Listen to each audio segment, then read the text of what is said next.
everyone, and welcome back. As you might have noticed, no fancy intro music, won't be any fancy outro music. It's just me, raw, unscripted, unedited, coming to you to share a little bit of my own story.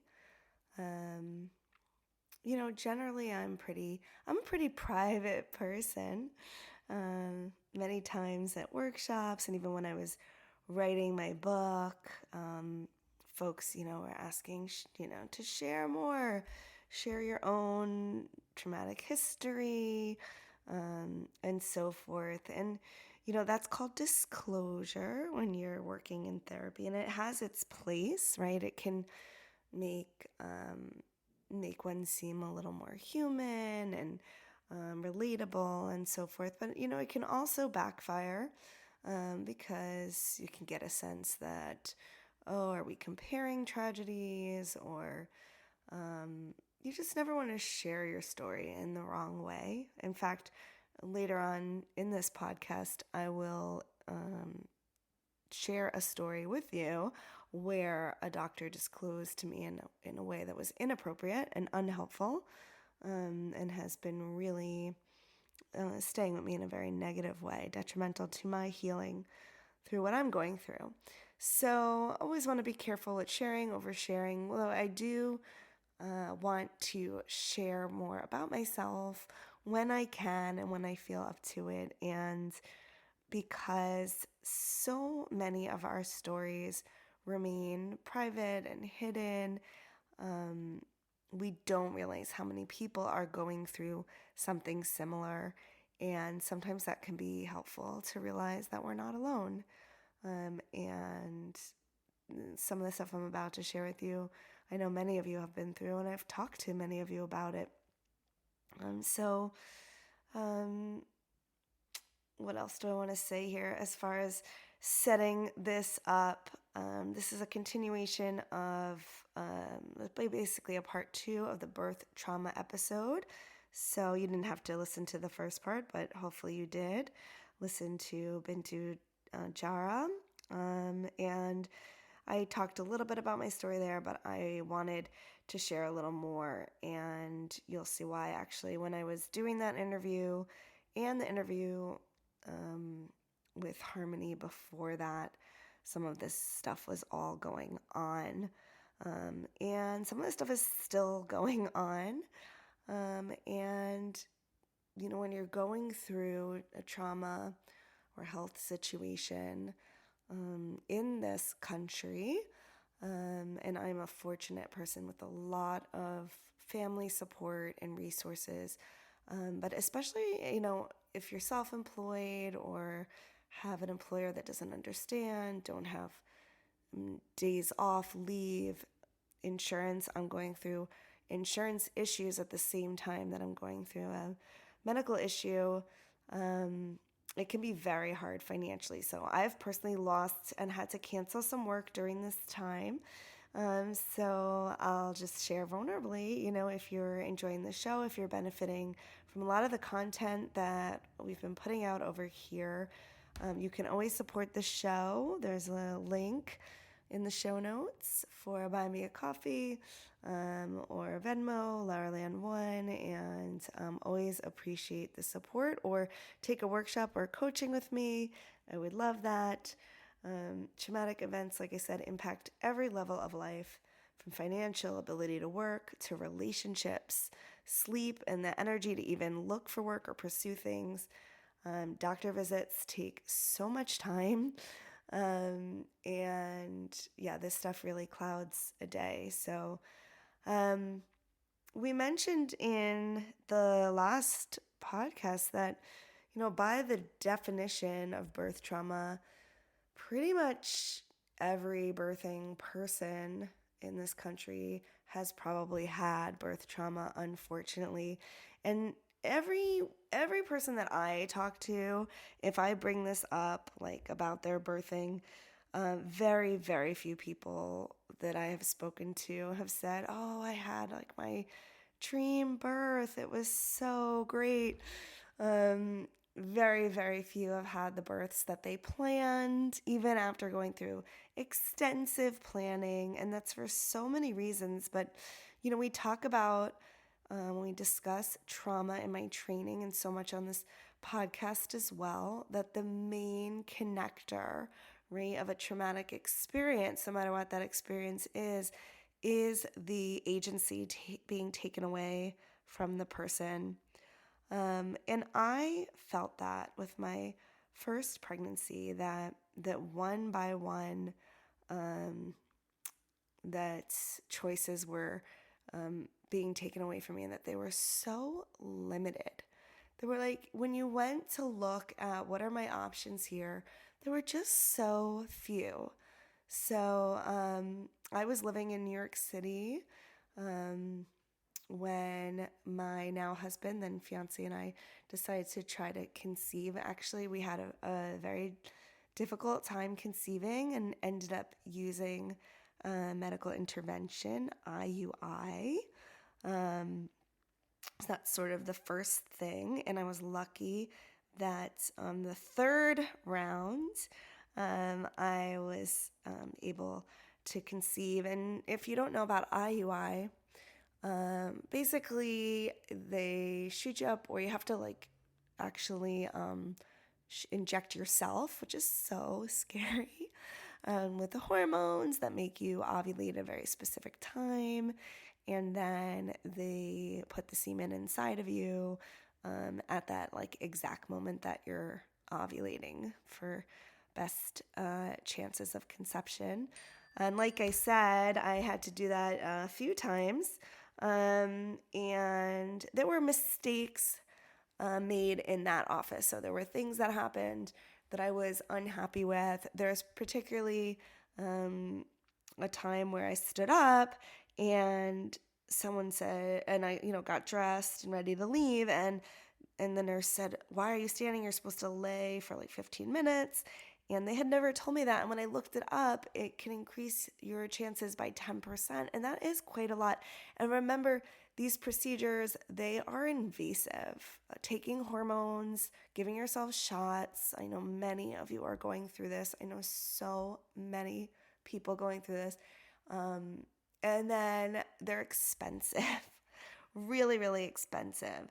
So, and they don't have the best percentages of working anyway. So then, to have a mistake like that after you've been through this month of hormones, and then 10%, that's a lot of percentage points. So I was pissed. And then it's just you feel like you've really wasted this month. And these are simple things, that they could be telling you that can make your chances better, and that sometimes they just don't tell you. So I was lucky enough to conceive the third time I tried IUI. And what else do I want to say about that? Well, my gynecologist was connected to a hospital with a pretty high cesarean rate, and I just didn't feel comfortable with that. I totally believe in C-sections as an option for certain births, and so glad that we have that, right? But I didn't want, we know the rates are rising and rising and rising of cesarean. Why are they going up so much? We are not changing so much. Our bodies aren't changing. So why are so many more people needing cesarean? So that comes down to protocols, doctors' timings, sometimes patients' timings, birthing person's timings as well. And I just wanted to stay out of that pressure of that system and only have a cesarean if it was, medically indicated. So that was the first thing. So then I had to, dramatically figure out where I was going to give birth. And I went with a practice that was so highly rated. Everyone said how great this doctor is, the best one that there is. People still, I recently saw posting about how great this doctor is. Maybe, I don't know. I mean, what? I haven't seen too many. I still felt, kind of in a machine from day one. This is how it goes, da, da, da, system, system, system. Fast talking, lots of talking, and not like a ton of listening. I never felt really listened to in that whole process. Um, I felt like I was in good care, but I just didn't feel like extremely listened to. And I decided to go the route of hiring a doula. Now, I shared this a little on the last podcast. I wanted to go kind of middle way with my birthing approach. So, I wanted to labor as much as possible without medication for as long as possible, but I wasn't like necessarily 100% that I wouldn't do an epidural. I wanted to see how it went down. I wanted to be in a birthing, like a birthing place with a tub. During my whole pregnancy, I felt so good in the tub. I wanted a birthing center, but I had also seen with my very own relative who attempted a home birth and had to have her child rushed to NICU, that things can go south really fast. So I really wanted to be attached to a hospital. And so, my child could have like immediate care if they needed to, if something went wrong, right? And so there was one birthing center. It was attached to this hospital, and the reason that I chose this practice. But I started hearing all these crazy things. Like, I started hearing that even if you put down for the birthing center, like, they didn't want you to use it. So they would always say things like, oh, it's closed today, or we're cleaning the floors. And like, very few people actually got to use it, even though it was a service that was there, and that was why people were choosing the hospital. And then I also came to learn that I was due in February, and they were just going to shut the birthing center for good in January. And I was so upset. Like I said, I mean, when you're pregnant, your body is being taken over. And a lot of changes are happening that you are not in control of. Energy levels, your ability to remember and process information, which is something that I want to come back to later because that was a big one for me. And not being able to rely on my memory and like being able to work. Even, physically, I had a physical job teaching yoga, and then also just being so tired and not being able to work at that level and not really being prepared for that. And again, especially as self-employed, I mean, also when you're working for someone, it has its own complications. But just having the business like drop because I just couldn't work at that high level or pace anymore. So all those things going down, and then one by one, it's just like you're, not getting access to any of the choices of the way that you want it to go. So I decided to go for a doula. Again, doula is not cheap. They can really range. In New York City, of course, everything costs a lot of money. And I was I didn't have so much to spend on the highest price doulas.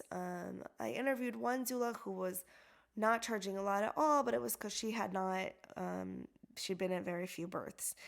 And I really liked her. People told me go with a doula that you jive with, that you have a good energy with. But I felt like, well, I'm spending the money also so that like someone has this knowledge, that they've had the experience.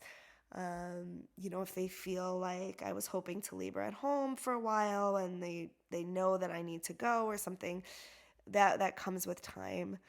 So I ended up going for a little bit more expensive, but kind of a mid to lower price doula.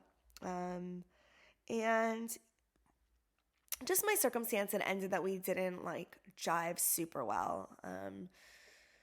she was just really late all the time to our appointments, and I was working a lot those times, so it was messing up my schedule, and I don't know, just like we had to talk about that, and that created some awkwardness. But we did do some different laboring positions, and I was very excited to use my yoga and to have my husband massage me and use the bath and so forth.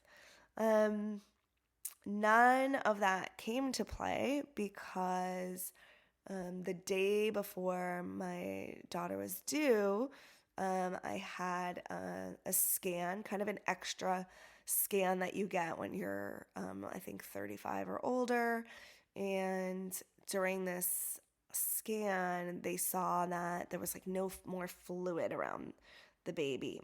And because of this, first of all, like you see them, like they start running out of the room.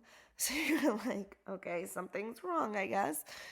It's not your regular doctor that does that, or in my case, it wasn't. So I was going to a different facility actually across the street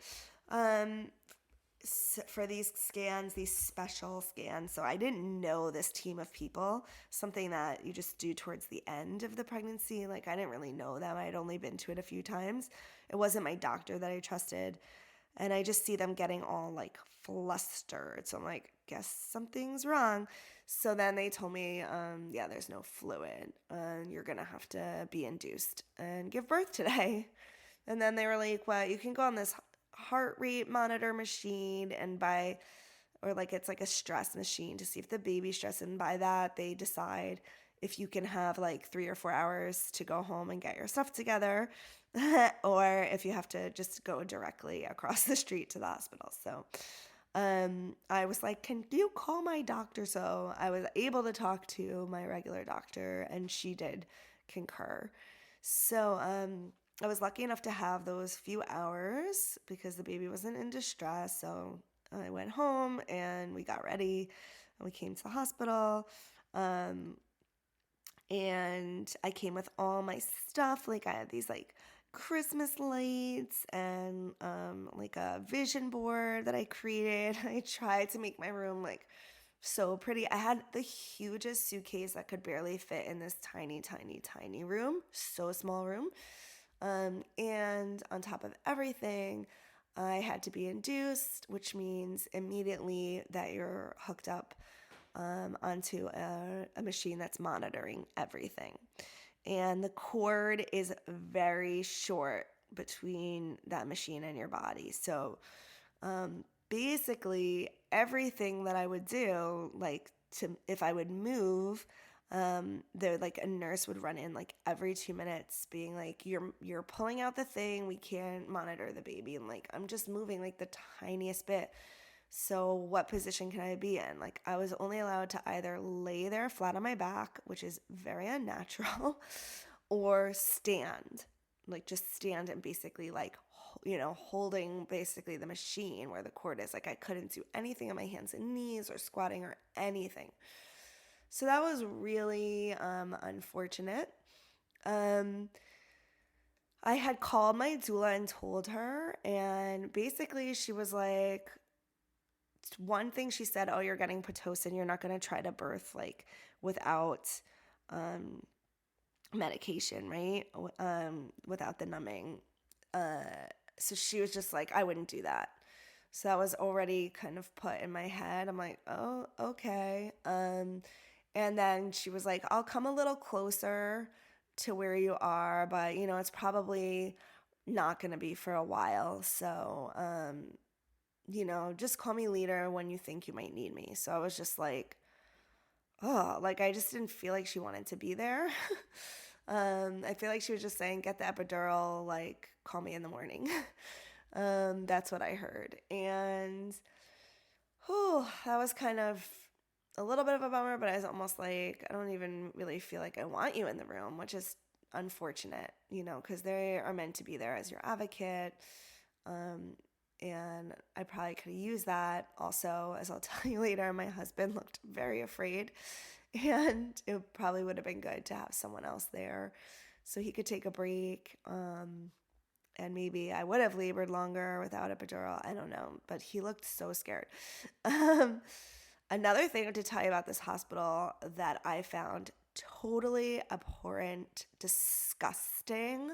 I think they might have changed this, but it makes me so mad. Like, are you kidding me? Is they had a rule at the hospital that your partner cannot sleep over unless after the baby's born, when you're laboring, yes, but in the, I guess, recovery room after the baby's born, unless you buy a private room. So basically, I was like, are you telling me that I'm supposed to send my husband home on like the first night of fatherhood? Like, no. What kind of setup is that for how this is going to go? Like, I was like, this is going to be a 50-50 taking care of this kid situation. And from day one, like, I'm like, oh, just go home, have a nice comfy sleep in our bed. I'll be here. Like, what? What? What? It's already like maybe more difficult for the person that didn't carry the baby to bond with the baby. They say like the other person, they should have lots and lots of skin to skin time. And I'm like, you want me to send him home? Or basically you're hustling, I forget what it was, like $600 out of me. So those are my choices. So we were like, all right, we can like maybe like squeeze out $600 from our lives, but we can only stay one night. Like we don't have enough for 2 nights. So I was on this mission that I have to get, what's it called? Like dismissed, discharged within one night because I cannot pay for a second night. So, who cares about my health, or like the babies can get jaundice. You just have to let me out because I can't afford your second night and I'm not staying here without my partner. Crazy, crazy. So yeah, so I get the Pitocin, um, and I start, I don't know what you know about it, but it's not like natural labor. You go into like immediate level 10 labor. Like I said, every time I moved, they'd come in and yell at me. So I ended up standing and I was like chanting Om, and I was leaving my body, totally out of body, left my body, watching myself from a ways away. The contractions were constant, like one on top of the next, no recovery, level 10. And after that probably started around 5 or 5:30, maybe 6. And then like by 1 in the morning, I was just like looking at my husband. He looks so scared. I thought like, I'm really scaring this man. Thinking about doing this all night and just like how exhausted we would both be. And I'm just like, okay, give me that epidural. Now, I just want to give a little context about this because I don't think there's anything wrong with taking pain relief.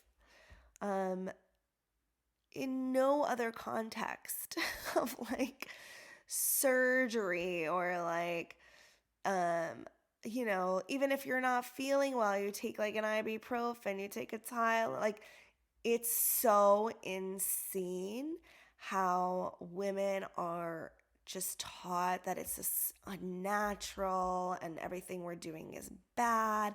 And I want to just say how much more so in the yoga space and in the space I was in was like the birth Olympics of who had the craziest, most natural birth. I know people that birthed in hurricanes and were proud of birthing, at home. I find these things are dangerous, and yet there's a reward. Women did used to die a lot, right? And babies used to die a lot. So it's not this either or, like we were saying in the previous podcast too, of like no intervention or all the interventions, And it's just such a shame that people are like shamed for, having some ease and so forth in their births. And especially like the more you're in sort of natural fields like yoga, it's like I said, it's like a birthing Olympics of who can do it more, natural, quote unquote, and um, it's nuts. It's really nuts. So,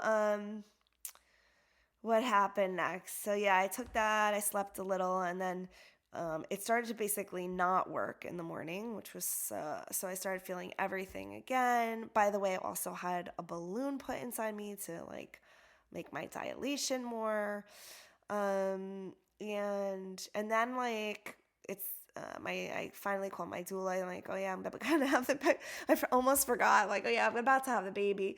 It turned out the baby was coming pretty soon in the morning. I had imagined that it would be like a good 24 hours. I always hear from my mom she had like a 2-day 48-hour whatever labor, so I was like, oh, this is gonna be at least 24 hours. But no, it was like the morning came and this baby was ready to come, I think around 11. um so they came, the doula came, and my doctor was there. And of course, and I'm feeling everything, everything. So whatever epidural they gave me, like they apparently like something came out. I'm feeling everything. But of course, as soon as the doctor comes to deliver, like the contractions stop, which is like very common. Some of you might know this. It's like, I don't know, this like body shyness that happens, even though like consciously, no, they're like, it just happens. So she's like, let me go. I'll come back. So as soon as she like leaves, I go into like, I'm gonna feel this baby coming out, like not long after. And I just start getting up on the bed. I'm like, I'm doing squats, I'm doing yoga. It's just me and this doula and my husband now. So I can do whatever I want. And I swear I could have like squatted and pushed that baby out, which would have been amazing. Um, but of course they were like, I think we need to go get the doctor. Then they got the doctor. I'm like, this baby's coming out. And of course they made me lay down, and such a awkward position, um, unnatural just position is laying down to have a baby. It doesn't even make any sense. You can feel it in your body that it doesn't make sense. And so that made it harder for the baby to come out, and there was a lot of screaming, and like they were telling me the baby was like in trouble. But I kind of like knew, I'm like, the baby, I just knew like we're fine. But they're like, we're gonna have to take the baby right away. We're not gonna be able to put the baby like right on you. I'm just like, yeah, whatever at this point. Everything that I wanted and wrote in the birth plan was like through the window. So why not that too? I mean, turns out like she was fine. I think they took her for like 2 seconds, just to do like a quick make sure. And then, I got her right away. I actually like breastfed like immediately. She just crawled right up me, and that was it.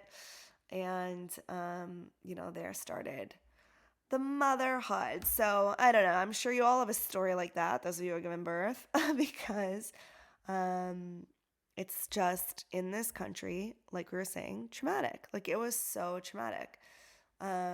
I just didn't even know what happened. And even like days after, I would just like start crying, and I was like so confused about what happened. If I was in trouble, if the baby was in trouble, if not, like, I don't know. It was just so hard to put together. I've even asked my husband a few times, like, what happened. And even he was like, you just almost can't hear or understand what the doctors are saying, and they're not like, they don't explain it clearly. And I'm gonna talk about that more because that comes up again, and it comes up a lot when people get diagnosis. Like, that's why they always say, bring someone with you, if you can, like record it when the doctor's talking to you, or bring someone with you, because when you're hearing a diagnosis or something like that, it is, you go into shock, and you're not hearing clearly. Also, these doctors don't tell you flat out like what is happening. They talk in a way that's very confusing, like always leaving like this possibility. And so you're just like, what is happening? But you don't know. And this happened again to me recently. So, yeah, I think I just want to say also that,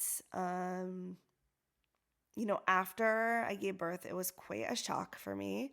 I I think I expected to just have a baby and then also have my life the way it was, it took a long time for me to adjust. I had a lot of trouble thinking and remembering, and like I'm used to being able to, I give a lot of talks and I give a lot of workshops.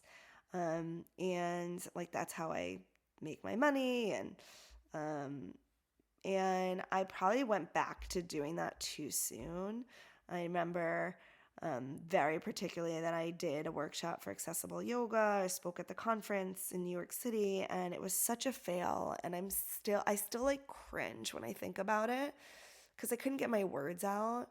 And, it's just not like me. And I felt like that ruined relationships and like work opportunities for me for like a while. So I feel like I came off poorly, unprepared or something when it was really the brain fog. And it was a couple years before I got like my full mental capacity back. And I just didn't really know how to deal with that. I mean, what should you do actually? um, what ideal world, right? Ideal country, like you're taken care of and you have like a few years to recover. I don't even know like what people do who have like real 9 to 5 jobs and like have to go back to work like after, I don't know, what, 4, 8 weeks. Like at 8 weeks, there's no way that I was ready to go back to work. Like I don't understand how people do it. I really feel so badly for people that are forced to go back to work so quickly, because that's not at all the recovery time. I mean, it really takes that first year, and there should be so much grace and support for families, especially, right, if we're not going to let them have abortions if they don't want to have children. Then what are you doing to like support them to you know, spend that time with their child and recover and bond and all that stuff. I am lucky that, in a way that I work for myself. I mean, my poor husband, he had to teach like all my yoga shifts while also having this newborn. I mean, it was totally insane, but we had some flexibility there. So I just don't even know. I'm actually considering some offers for some more kind of full-time jobs, and I don't think I've ever been in full-time jobs or like worked for anyone.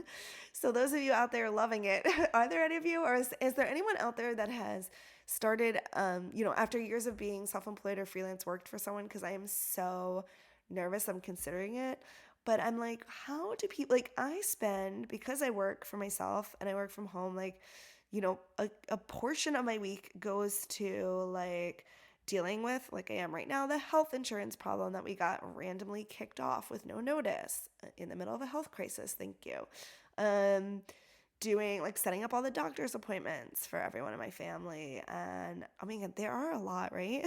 It's like when you get older too, it's like the regular doctor, then you got like the eyes, the teeth, doing the home repairs. Like, I mean, I was talking to my friend about this too. It's like, who is going to do like the ordering, the cooking, like, and where I live in the country, y'all, we don't have any like delivery. I don't have any, like, Uber Eats. And, we try to be like, eating really healthy and cooking our food. So I don't know how people do that with a full-time job and 2 people working. You all are amazing. I don't know how people do it. I know that I get up at like 5 anyway, as it is, to get everything done, and I have flexibility. I'm also back in school now, so it's all pretty crazy over here. So, okay, so I am like so recovered from having my daughter, who's 4.5 now. And what I want to say, this is going to be hard. Okay. So I told you, like, I did 3 IUIs to get pregnant with my daughter. And I have not tried not to get pregnant since probably when we moved out here to the country, when she was like a little over a year, like a year and like 3 months or something. Um, and I've just like never gotten pregnant. So the years go by, and this year I turned 43, and I just thought that's probably like it. I mean, I don't know, that's probably it. Like 43 is getting kind of old for the birthing person. Um, every month I would kind of be sad when I would get my period. Um, because I thought, oh, maybe I want to do this one more time. I'm loving motherhood. My daughter is amazing. She's just a really good, great kid. But you don't know if you're gonna get a good, great kid. You don't know. Also, if you get a kid with more learning disabilities or challenges, especially as you get older. And I just thought, if I'm not like 100% sure, I shouldn't probably pursue this. And also the thought of going through fertility and medical intervention again, the expense of it, and just the exhaustion, and then each month setting yourself up and then it not working, and also living so far. I live far from fertility centers. And so anyway, kind of thought that was it. A little bit sad every month, like, but also, okay, and maybe that's like how it's gonna go. I never really thought I'd have one kid, but it's nice, I can shower all the love on her. Most of our friends just have one kid. It was very uncommon when I was growing up, but now the people with two were like, "Oh, you're crazy." Anyway, I'm sort of stalling. um, yeah, so recently I was like late on my period, right? So, but I just thought, nah, like I'm probably just late. Like I always had a really, um, I had a very long cycle, long, like 40 plus days until I got the COVID vaccine. Also, shout out, let me know if you're a person that got COVID or the vaccine and it changed your cycle, because I'm hearing this is a thing, and like, don't know if anyone's really researching this and what it means, because we're women, so it's probably like the last thing they're researching, but it's kind of crazy. After I got the vaccine, I started having like the most like consistent, like regular 28-day cycle like I never had in my life. So I was late, but then I was like, I hadn't really been keeping good track. My husband had like been away the month before, and so I was like, well, there's no chances anyways to try a little bit to plan my timing. But I kind of was like, okay, well, probably just nothing. And then I was just like later and later and later, like really super late. I was like, okay, I guess I better take a test. So took a test and I was pregnant. We were so excited, and a lot more excited than I think I knew that I would be. I kind of knew that I kind of would maybe want to try for number two, but like did not know that I would be just in heaven. Just so happy, so overjoyed, in this really magical place with my husband of like, at first also it's like a secret and it's just like between you, and he was so like sweet and taking care, and I was just like, wow, this is such a gift, like a miracle gift to like have this experience one more time. And just start imagining our lives, as a family of four, and the just, showing my daughter how to take care of a baby, or like, be gentle with the baby, and how much she loves to like take care of others. And I think she would just love it. And we were really, really excited, like coming up with names, thinking about the house, what room, all the stuff, really into it. So, as I said, there's not really a lot of like high rated um, like OBGYN around here close to me. So I did some research and I chose a hospital that's like an hour and 20 minutes away, because like they got a lot of stars. So I call them up and I'm like telling them like I'm 43, like, I know I'm nervous, I know I need some extra care and like, um, and they just seem like not too nervous about it. And they have two offices and they cannot figure out like how to get me an appointment. And literally to the point I'm on this phone for like 40 minutes. I'm like, I have to actually have a meeting. So I think I might have called like 4 or 5 times before I like could get an appointment, and it was so far out. It was so far out. So I would have been like 9+ weeks. So I'm like, all right, I take this appointment. And I'm like, but I had this appointment already scheduled with my regular like primary care doctor for some other stuff. And I told her that I do want to go and confirm the pregnancy with a blood test when I do that appointment. I have that like in a few days. And they try to like convince me not to do that. They're like, well, it's really going to mess up like the way we process your account. And like, it's going to be extra paperwork for us. It's going to mean you're going to have to do extra like, so I'm like, well, you can't get me an appointment for like 3-4 weeks out.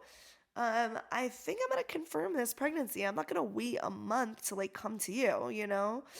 So, but that was like hard to do, right? Because they were telling me I was like bad, wrong. It was gonna be all this trouble. They even said like they might not accept me. They might not accept me as their patient because I would be a transferring patient. I'm like, I'm not transferring. This is not an OBGYN. This is just like my regular primary care. She like couldn't deliver a baby. But they were like, we're not sure if we will accept you.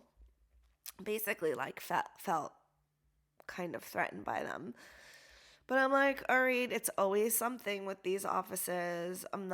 Maybe I don't want to be too sensitive and like ruin this relationship because where else am I gonna go? So, but I'm like, yeah, I still think I'm gonna do it. So I did. I confirmed it. My hormones were at a good level, showing like 6 weeks when I confirmed, which was like what I knew that I was. And then I had like another 3 weeks before I could go to this other official appointment. So I went, and it was so long, y'all. It was crazy long. I had to answer a gazillion questions, like they warned me. It was so long. It was like a 3-hour appointment. And at first they told me that I wasn't going to be able to get an ultrasound. And I was like dying to have this ultrasound to check that everything was okay.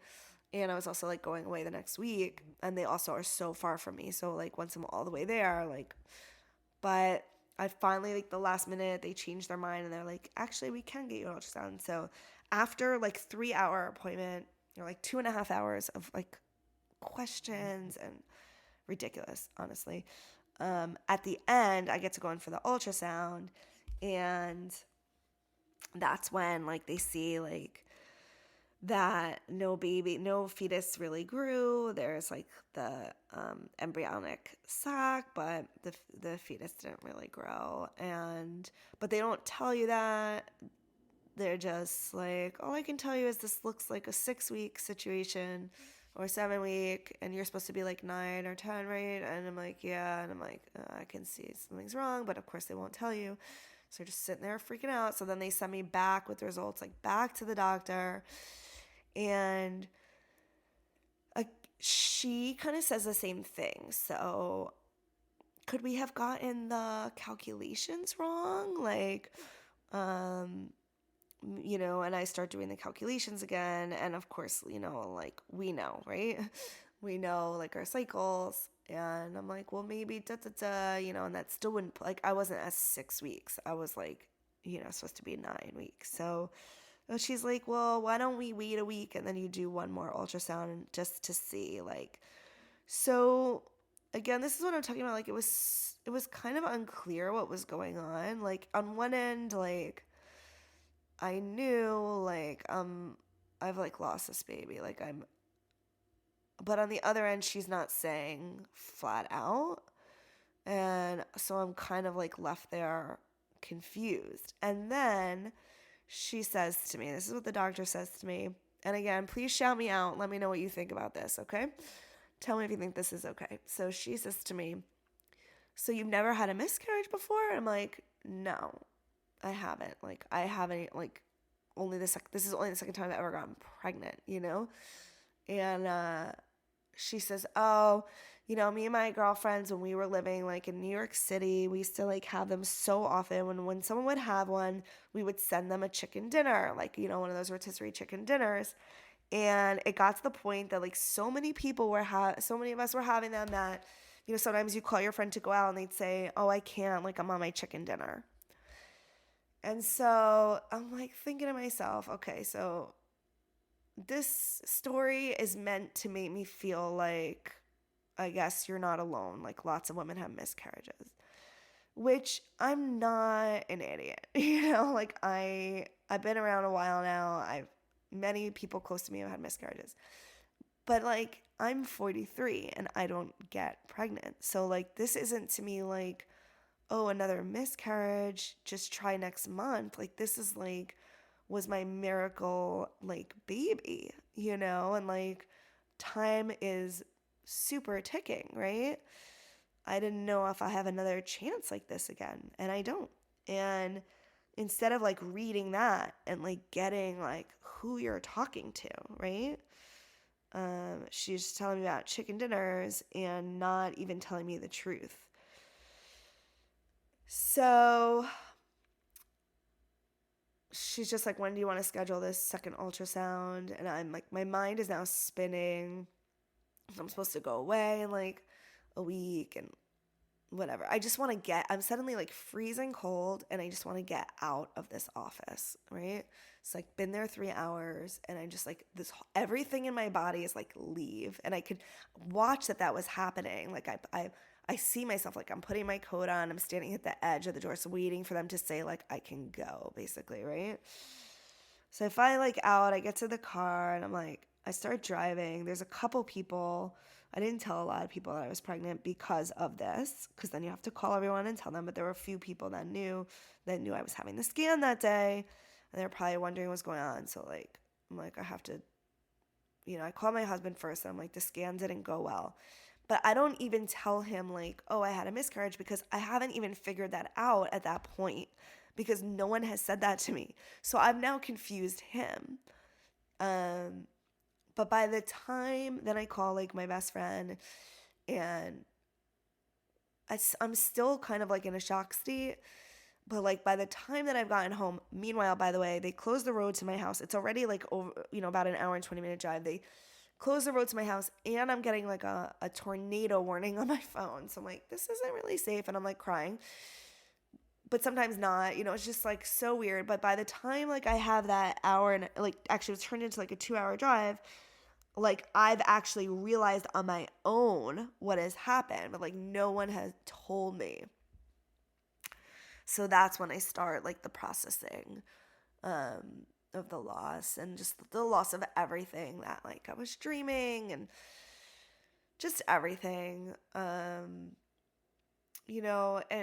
I'm grateful for like my practice and my like ability to like just be with a lot of complicated emotions, and so grateful to my partner and my husband. And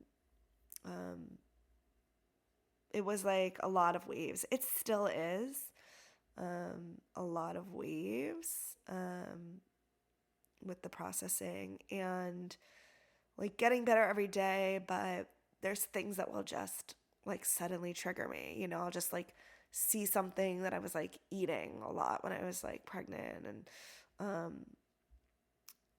I'll just see something that, also all my like algorithms knew I was pregnant, so I was getting like tons of that stuff. I had to go in and change all my ad settings. And there's just a lot of things like that like will, kind of trigger me and bring stuff up. So, I understand when it's like you're like fine, you're like walking through life, and you're actually like almost like, oh, like everything is bad. Like I'm moving forward. I'm so proud of myself. Like, and then just like the weirdest thing will happen out of the blue. I'm like tearing up just thinking about it. It's just like it'll catch you so off guard. It'll catch you so off guard. Just when you're feeling like your best, and that's what it is. And, luckily, like, it becomes less and less, but it's, uh, it's, it's very, disorienting, and, you don't feel super safe because you just don't know when it's going to happen. Um, and there were just some other really negative things that happened within the medical system. Like, I was able to have that second ultrasound closer to home to like confirm what we already knew. And by the time I had that 4 or 5 days later, just to see if like make sure that nothing had like grown and like we were sure, um, I had already processed a lot. Like I knew, and I started to feel different. But like my husband came with me, and they're like, we we can't send your images over to your other doctor over our system because like our systems don't talk to each other. I'm like, okay. They're like, we can give you a disc. I'm like, a disc? Like a disc, like a CD, like guys from like 1990. I'm like, the office doesn't have like any computers that read a disc. So I'm like sitting there talking to this receptionist, and she's like, well, do you need the images or can we just send the report? I'm like, I don't know, right? And I'm like going in there to get confirmation that I miscarried. I'm already like shaking. I have my husband with me. I'm like crying. I don't want to do this. I don't want to see it. And they're like asking me the dumbest questions, whereas they should just know what the other office needs and just like, damn it, send it to them. Like, just send it to them. Like, why are you talking to me about this? Like, why should this be a conversation that I have to have right now? Um, they turns out like they just need the report.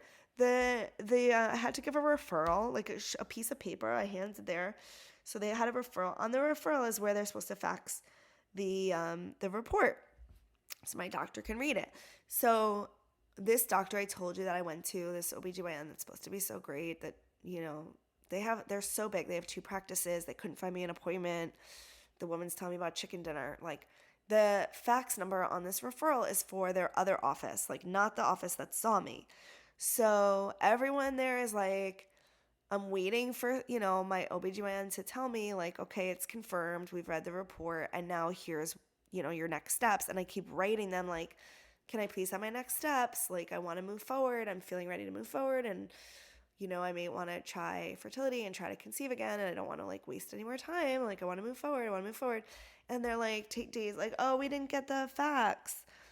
And I'm like, well, that was supposed to be sent like Friday, days ago.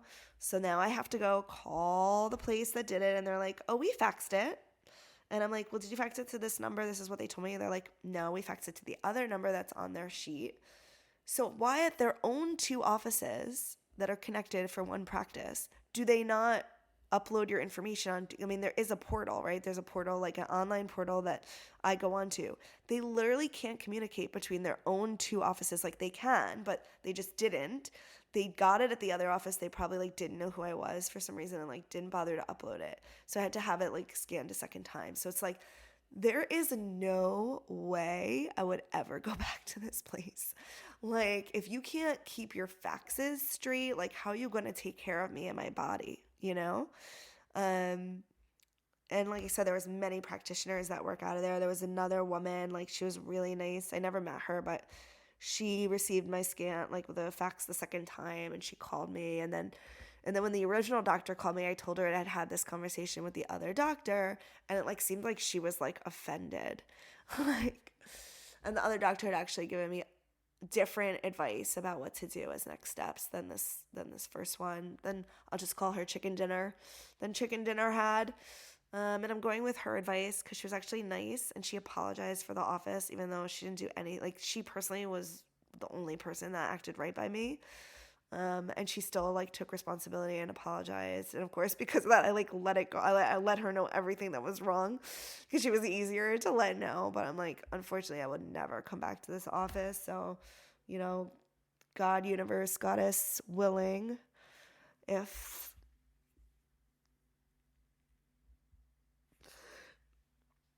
you know, if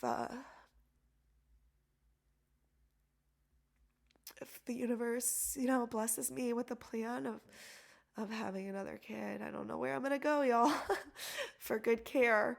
If you know anyone in like the Catskills or Hudson Valley region, give me a shout of who we can trust up here. Um, Gosh, I think that sums it up. So y'all know now, what I've been dealing with. Um, I won't even get into the whole. At the same time, we were like shockingly kicked off our insurance with no warning. And I'm like, so while I'm still dealing with this and I am still dealing with it, I'm still haven't had the procedures that I need to have. I'm dealing with this insurance mistake and just layers on layers of living in this country, which, by the way, my husband is not from this country. And, he constantly tells me, like, it doesn't have to be like this. It's not like this everywhere. And this is so, like, no one would believe this in like, the parts of Europe that he's from. So it's not normal what we have to deal with here in the US. It's just really not normal. Not for a country that's supposed to be this rich and so forth. But if you're not rich, forget it.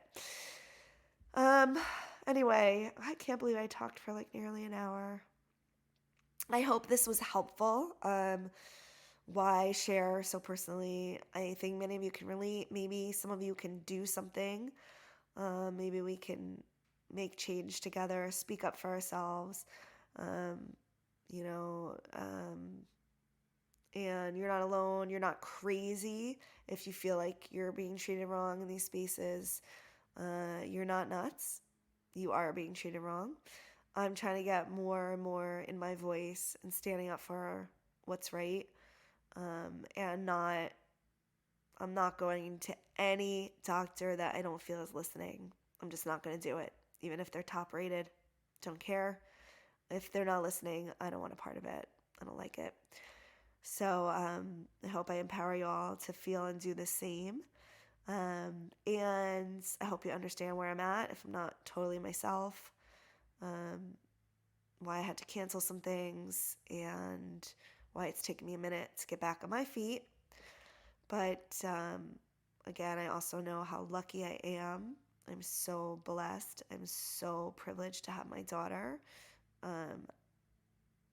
I have a great family. I have a beautiful atmosphere. I've been leaning on nature. I've been leaning on forest therapy in the forest to heal me, being outside and talking to nature and being with her. I've been doing yoga, just whatever moves my body's called to. I've been resting a lot. I've been so tired, guys. Like my energy will just suddenly plummet to the ground where I suddenly can't do anything. When I need to, I've been getting out and trying to be around people when it feels right.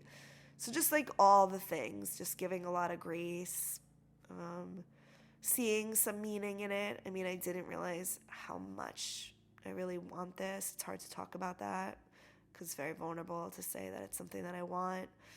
But that's a beautiful lesson that I got from this. I might not have known, and just seeing how sweet my husband was throughout this. There's a lot of beauty in the pain.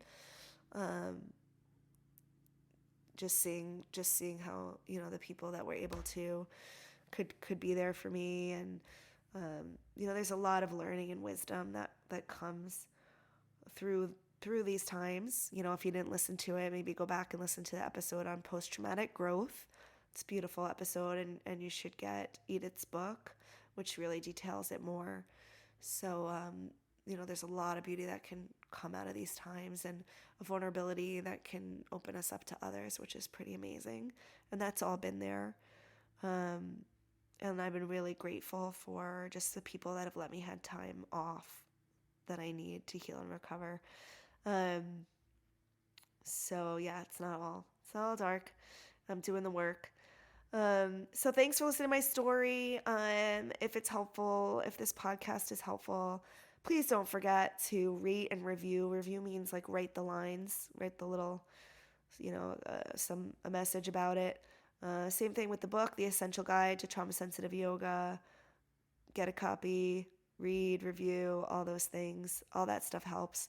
I'm glad I can be here with you and you with me. on this crazy journey of life.